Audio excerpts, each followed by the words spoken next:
আগের দিন তো মনে করো সেই ইভার বড় বোন প্রভা একদম পিছনে তাড়া করছিল, ভূত ভূতের ভয়তে এখানে এসে আমরা ছিলাম রাতের বেলায়। ওকে সো সকাল যেহেতু হয়ে গেছে চলো এখন আমাদের এখান থেকে বের হই। কিরে সকাল তো হয়ে গেছে কিন্তু বিদু কোথায় চলে গেল? এখানে তো নাই। ব্যাপার কি? গেল কই ও? দাঁড়াও বাসায় এখানে আর কোথাও আছে তাহলে এদিকে দেখি। এদিকে কোথাও আছে এখানেও তো নাই না এখানেও নাই। দাঁড়াও এক কাজ করি আমি বাসার ওই পাশে যাই। বড় বাসা তো একটু এই পাশে আসলে এই পাশে দেখি দাঁড়াও। আরে এখানেও তো নাই। ও গেল কোথায়? এক্স্যাক্টলি গেল কোথায়? আহ, এখানেও নাই। কি ব্যাপার ও গেল কোথায়? আমার কেমন জানি মনে হইতেছে। দাঁড়াও চলো তো এদিকে আসো। এখানেও নেই। ওয়েট, পুলিশের সাথে কথা বলতেছে? ঘটনা কি? কিরে পুলিশ আসলো কেন বাসায়? ভূত আসতে মানলাম বাট পুলিশ কেন আসলো আরে বাসায়? তুমি আসো আসো উঠে পড়ছো। হ্যাঁ আসো আসো, আমি পুলিশের সাথে আমার কোনো কথা নেই ভাই, তুমি কথা বলে আসো। আরে আরে আরে, হ্যাঁ, হ্যাঁ, হ্যাঁ আমি ঠিক আছে এখানে আমি বসে আছি, তোমাকে পুলিশের সাথে আমার কোনো কথা নেই।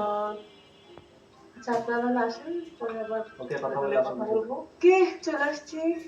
ডান। চলে আসছো? হ্যাঁ, একটা ভালো নিউজ আছে। কি ভালো নিউজ বলো? কি ভালো নিউজ? সেটা হইতেছে আসল যে অপরাধী ছিল তাকে ধরে ফেলছে। মানে আসল অপরাধীরে মানে যে অ্যাকচুয়ালি মারছিল তারা ধরে ফেলছে? এক্স্যাক্টলি তাকে ধরে ফেলছে। আর সেটা কে তুমি কি মানে গেস করতে পারতেছো? কে? কুদ্দুস আবার কে? ও তার মানে কুদ্দুসি সব কাম করছে। হ্যাঁ, পুরা কাহিনী তো শুনোই নি, আসলে তোমাকে আমি শুনাইতেছি, এখানে আসো আচ্ছা বসো। বলো, পুরা কাহিনী আমি শুনতে চাই, দাঁড়াও এখানে বসি। টেলিভিশনে তো নিউজ দিবে মনে হয় একটু পরে ওটা নিয়ে। বলো বাট পুরা যাই হোক, কাহিনী বলো, হ্যাঁ কাহিনী বলো পুরা কি হয়েছে। তো বেসিক্যালি যেটা হয়েছে সেটা হইতেছে এই ধরো যে ইভা আর প্রভার তো মনে করো প্যারেন্টস অনেক আগে মারা গেছে। হ্যাঁ তারপর? তো ওরা দুজন একা একাই ছিল, তো কোনো ভাই নাই বা অন্য কোনো ফ্যামিলি মেম্বারও ছিল না। ওকে কারণ মনে করো ওরা বাইরের দেশ থেকে আসছিল, তো তোদের মনে করো যে এখানে আর কোনো ফ্যামিলি ছিল না। ওকে আর কোনো ফ্যামিলির সাথে কোনো দূরে অনেক দূরে থাকতে পারে তার সাথে যোগাযোগ ছিল না। তো ওরা দুই বোন একা একা থাকতো। আর ধরো কেয়ারটেকারটা সব দায়িত্ব পালন করতো। সাথে আরো অনেক চাকর-বাকরও ছিল বাসায়। তো মনে করো যে কেয়ারটেকারটাই সব দেখাশোনা করতো, মানে কুদ্দুস আরকি। ওকে তারপর তারপর কি হয়েছে বলো। তো মনে করো ওদের বিজনেস গুলাও সব কুদ্দুসই দেখাশোনা করতো। ওকে তো এরপর যেটা হয়েছে বেসিক্যালি ওই মনে করো গাড়ির যে ইয়েটা ছিল, ওনার যে গাড়িতে অ্যাক্সিডেন্ট করছিল প্রভা, ওই গাড়িটা মনে করো যে মানে ব্রেক ফেল করছিল ওই লোক দিয়ে করাইছে, ঠিক আছে? কুদ্দুস লোক দিয়ে কাজ করাইছে? হ্যাঁ, এটা পরে স্বীকার করছে। অ্যান্ড অলসো মনে করো যে ওখানে যে পেপারে সাইনটা ছিল এগুলা পুরা জাল, বুঝছো? নকল। ও নকল সাইন ছিল এটা, যে ইভা প্রভা সব জমি এক্সাক্টলি। জমা কুদ্দুসের নামে লিখে দিছে?